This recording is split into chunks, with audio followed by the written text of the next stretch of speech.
ल त नि गाइज फेरि पनि स्वागत छ तपाईँहरूलाई मेरो छोटो अनि मिठो भ्लगमा। म सन्चै छु, हजुरहरू पनि सन्चै हुनुहुन्छ होला भन्दै आज चाहिँ भाइ र म भएर लाग्दैछौँ टक्क लाएर चनौटातर्फ। चनौटा चाहिँ किन जान लागेको भन्दा चनौटा चाहिँ आज हामी काम गर्न जान लागेको। त्यतिकैमा हामी गाडी चढेर पुग्छौँ गोरुसिङ्गे। बाटो चाहिँ एकदमै लामो अनि त्यही माथि अप्ठ्यारो पनि छ के। त्यतिकैमा 2-3 घन्टाको लामो यात्रापछि हामी पुग्छौँ लुम्बिनी ग्रिन रिजोर्ट तर्फ।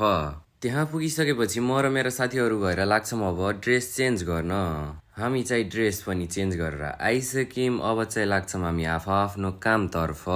साथीहरू चाहिँ 120 को स्पिडमा आफ्नो काम गरिरहेका थिए। काम गर्न भनेर गइसकेपछि काम त गर्नु नै पर्यो। काम गर्दै गर्दा थकै लागिसकेपछि एकछिन रेस्ट पनि गरिरहेका थियौँ। एकैछिनको रेस्टपछि फेरि पनि हाम्रो काम सुरु भइसक्यो। यता चाहिँ प्लेट वाइपिङ अनि ऱ्यापिङ गर्ने काम चलिरहेको थियो। मैले पनि यता बसेर 120 को स्पिडमा प्लेट्सहरू वाइपिङ गरिरहेको थिएँ। विवाहको पार्टी भएर होला बाहिर चाहिँ एकदमै बल डेकोरेसन भइरहेको थियो। त्यतिकैमा हामी चाहिँ एकदमै धेरै थियौँ नि त। अनि त्यसपछि कसले के काम गर्ने भनेर जिम्मा लगाइदिँदै हुनुहुन्थ्यो। यता चाहिँ जिम्मा लगाइदिइसकेपछि सबैजना आफ्नो काममा गइसकेका थियौँ।